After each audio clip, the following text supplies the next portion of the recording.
I was actually looking forward to this game, Heroes of Ruin, but once I found out the developers behind it,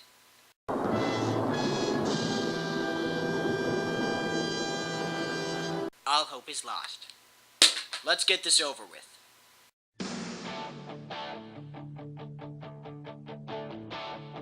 I got my first real six-string, bought it at the five and dime. N-Space is known for making handheld titles, most notably for the Call of Duty series for the DS, but has yet to produce a title better than eh.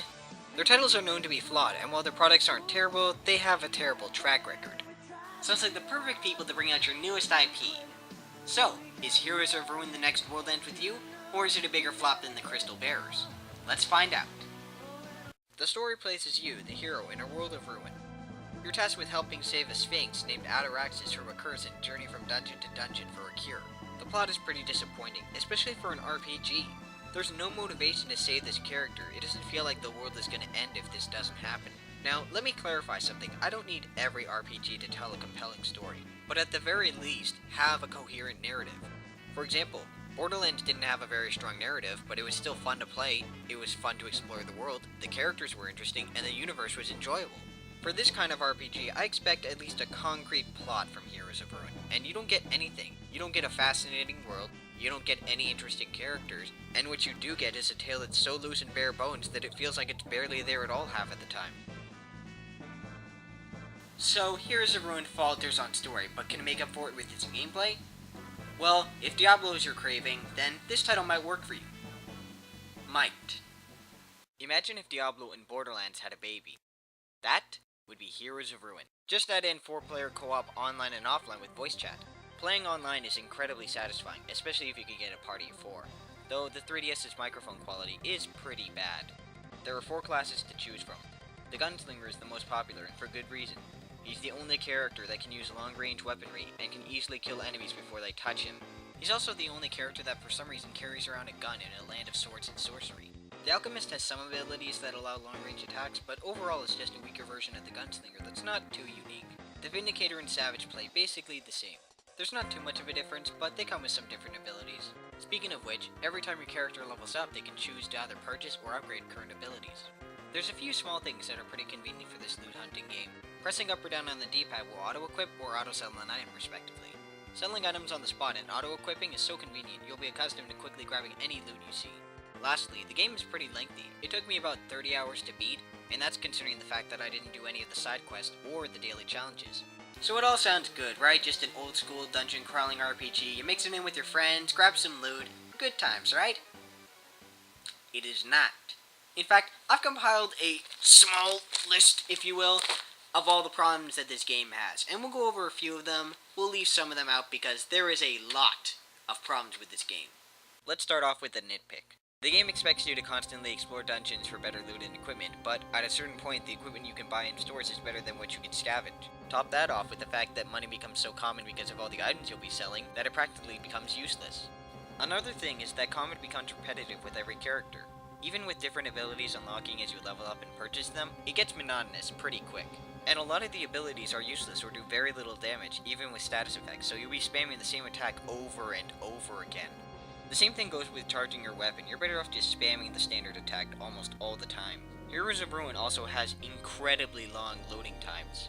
I would expect this maybe from a large game like Red Dead Redemption, but for a dungeon crawler, let alone on a handheld, this is unacceptable. Lastly, but definitely not least, this game is just riddled with a ton of glitches, some of which can actually break the game. For example, I was hosting a party of 1 just by myself, and for some reason when I lost connection, I couldn't complete a mission, just because I was playing by myself online. What is this black magic? This makes no sense. It seems for every little thing that Heroes of Ruin gets right, it gets something wrong big time, and I wasn't expecting a masterpiece, especially from N-Space of all companies, but I was expecting a lot better than what we got. It may be fun at times, but it is seriously flawed, and the more you play it, the more you'll notice every single little issue that this game has. Finally, the presentation, which is typical N-Space. It's not horrible, but it's uninspired and unappealing. The artwork looks decent and graphics are serviceable for characters and enemies, but the dungeons all look the same as well as fairly generic, just with a different camera angle. At least there's no frame rate issues. The soundtrack is okay, but it's nothing that's gonna stick in your head. If you've noticed, I've been using other Square Enix games for the music in the background because, honestly, there's not a single memorable track on this game. But the rotten core of the presentation is the sound effects. They and the voiceovers are horrible. Let me tell you, if a game is making sounds that sounds like somebody's just blowing into their mic, you're better off turning the sound off. Only one problem, if you're online, you'll be cut off and you won't understand what people are saying.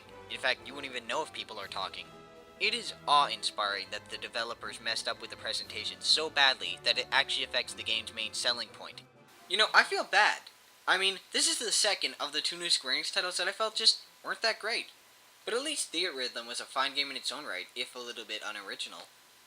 Heroes of Ruin, on the other hand, is average at best. I mean, I'm not gonna lie, I had fun while I played this game, but for as much fun as I had, I was also incredibly frustrated. So, the highs just barely outweighed the lows, so I'm gonna give this a score of 6 out of 10. And this is me being generous, because when it can be frustrating, it can be incredibly frustrating. If you're into Diablo and you want that experience on the go, you might want to give this one a shot, but try the demo just to be safe. If not, don't bother with it. There may be a lot in this game, but there's not a whole lot to it. So, tune in next week where we focus in on the Enix side and Professor Layton. Confused? You won't be.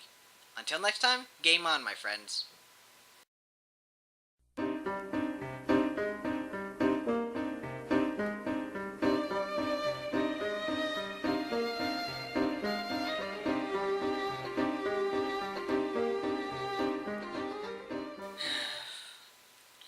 Two games, not in that great level. Well, let's see what we got next. か弱い私を守ってくれればいいでしょライト様ナイト Can we just cut to the one after?